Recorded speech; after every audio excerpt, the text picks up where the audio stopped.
Olha, gente, o secretário especial do Tesouro e Orçamento do Ministério da Economia, Bruno Funchal, e o secretário do Tesouro Nacional, Jefferson Bittencourt, descartaram uma eventual prorrogação do aumento do IOF em 2022 para custear o Auxílio Brasil. A medida gerou repercussão principalmente entre os economistas que prevêem um encarecimento do custo do crédito para empresas e também para cidadãos, além de impactos na economia. Sobre esse assunto a gente conversa agora com o Sandro Ribeiro, que é advogado especialista em direito tributário, sócio do escritório Ribeiro Dutra, Sociedade de Advogados. Sandro, seja muito bem-vindo aqui à nossa programação. É um prazer tê-lo neste sábado de manhã conosco. Tudo bem? Tudo bem, Fernando. Obrigado pela oportunidade. Obrigado aos ouvintes, aos internautas. É um prazer, é muito bom tê-lo aqui.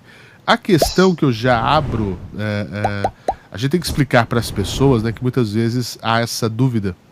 Por que simplesmente o governo ou não imprime dinheiro, ou não, né, acabaria com isso, para as pessoas estão sem dinheiro, vamos fazer dinheiro, enfim, não é bem assim que funciona, né? Mas falando especificamente de gastos de governo, gostaria que você explicasse para a gente, Sandro, o seguinte: para o governo poder ter uma despesa, ele tem que apontar de onde vai sair esse dinheiro, não é isso?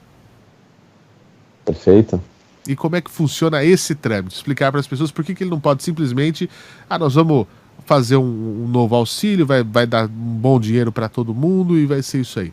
Como é que funciona essa questão na organização da gestão governamental?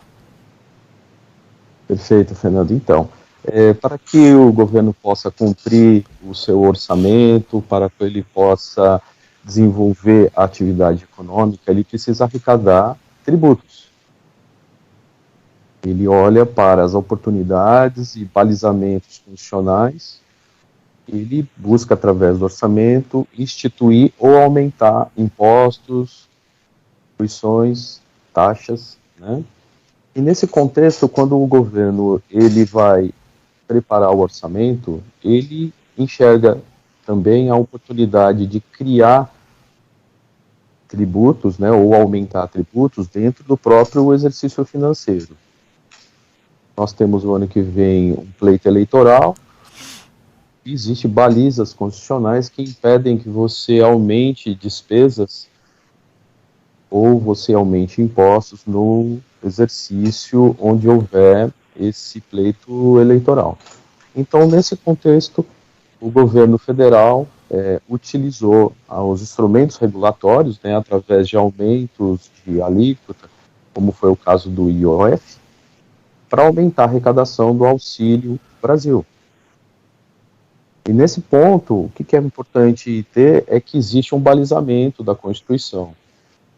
A Constituição permite que você faça aumentos, né, em impostos regulatórios, como é o caso do IOF, o caso do imposto de importação, do imposto de exportação, mas sempre com um limite na lei.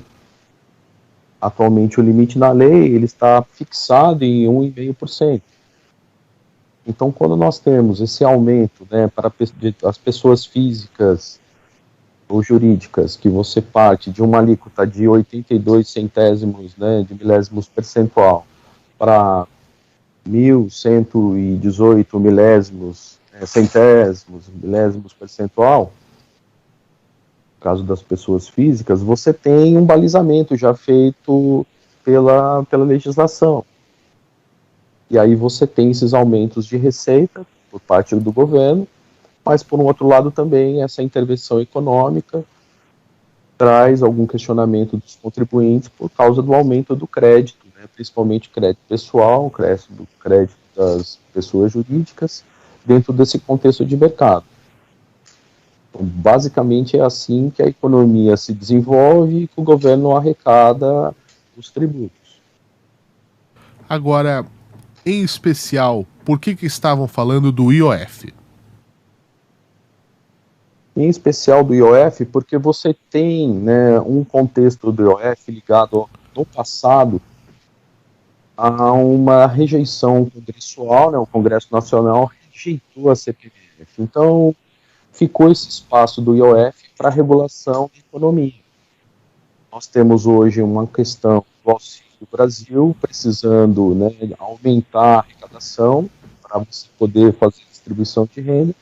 IOF foi o contexto utilizado pelo governo federal para fazer um aumento na receita e você poder alocar esse recurso para o Brasil. E o IOF, como todos sabem...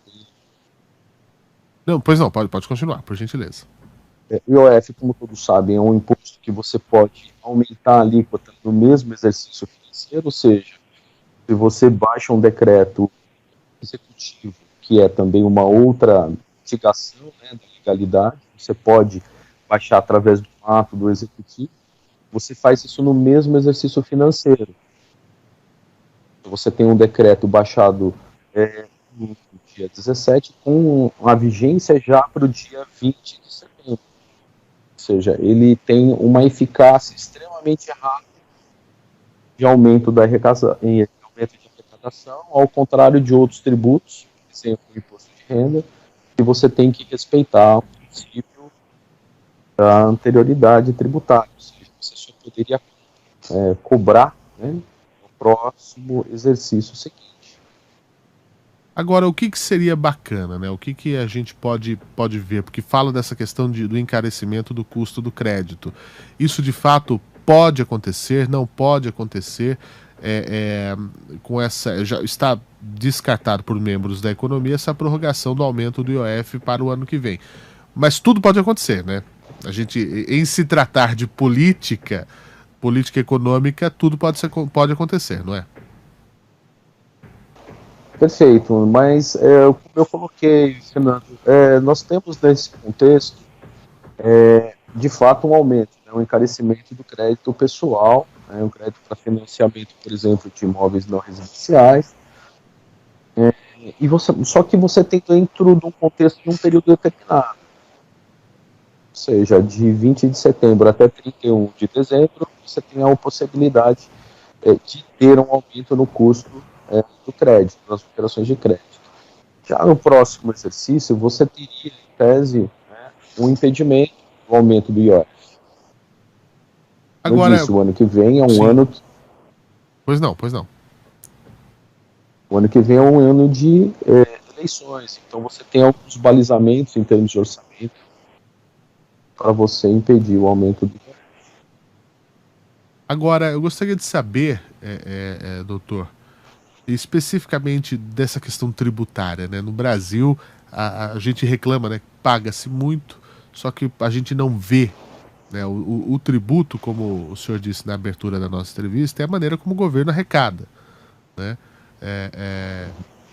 Só que ele precisa, o governo não é feito para dar lucro, né? Para dar serviço, é para dar aquilo que a população espera. Aqui no Brasil a gente está longe dessa realidade. Você pode entender que em alguns momentos a economia ela precisa ter balizamentos.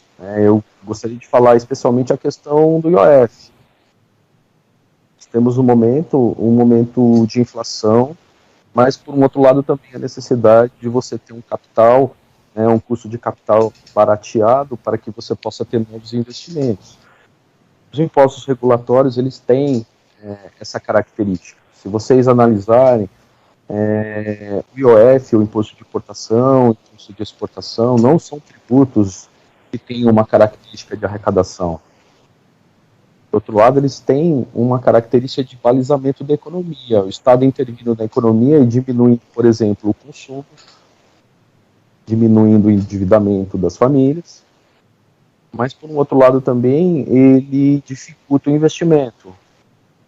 Pega, por exemplo, uma empresa onde ela tem o interesse de captar esse recurso no mercado financeiro, esse crédito ele estaria encarecido com essas novas alíquotas.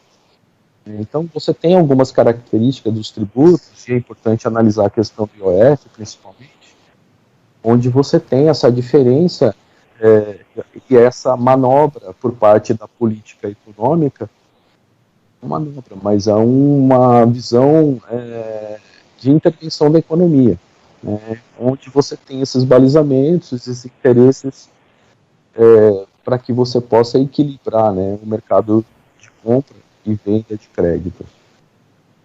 Agora, doutor, para finalizar, eu gostaria de saber a respeito da questão tributária geral, né, do Brasil. Nós temos reforma em tramitação, está sendo ansiosamente aguardada. Como é que o senhor vê os próximos passos? Ainda este ano é possível?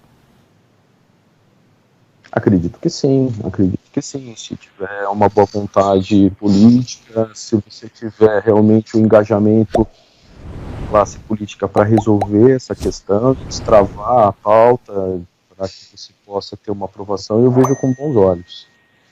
Tem algumas questões ainda a serem discutidas, principalmente a questão da tributação dos dividendos, né?